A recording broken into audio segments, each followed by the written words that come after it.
finished working on Suburban Glamour for Image Comics. It's a 4-issue modern fantasy miniseries, kind of about a couple of kids growing up in the middle of nowhere, which is kind of my background, but with fantasy elements like fairies and monsters and trolls as well.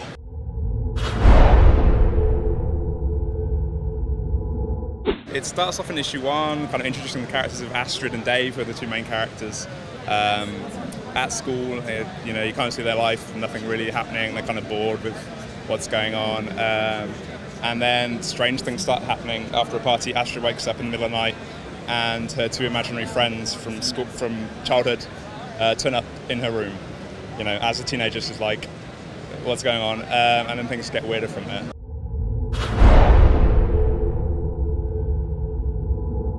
You've got Astrid, who's the main character. She's just about to turn 17, kind of bright kid, into music and things like that. Doesn't really fit in, doesn't feel like she fits in. And then you've got Dave, her best friend, into the same sort of things. They're both in a band together, a not very good band, but they're in a band together.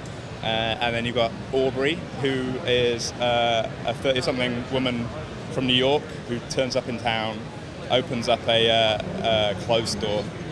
And she's kind of mysterious, so I don't really know what's going on with her. So those are the three main characters.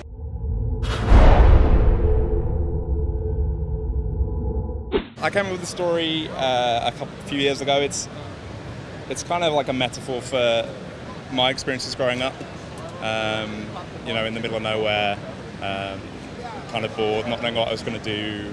So that sort of thing. So it's kind of like the metaphor elements from that. But I've always been into like fantasy stories and modern fantasy especially, like trying to combine real world stuff with all that kind of stuff.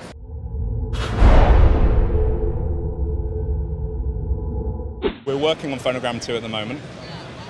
Kieran's, I think, about a month off finishing all the scripts, and then I'll be starting drawing it straight away.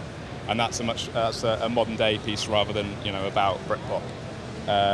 And then hopefully I'll be starting Suburban Glamour 2.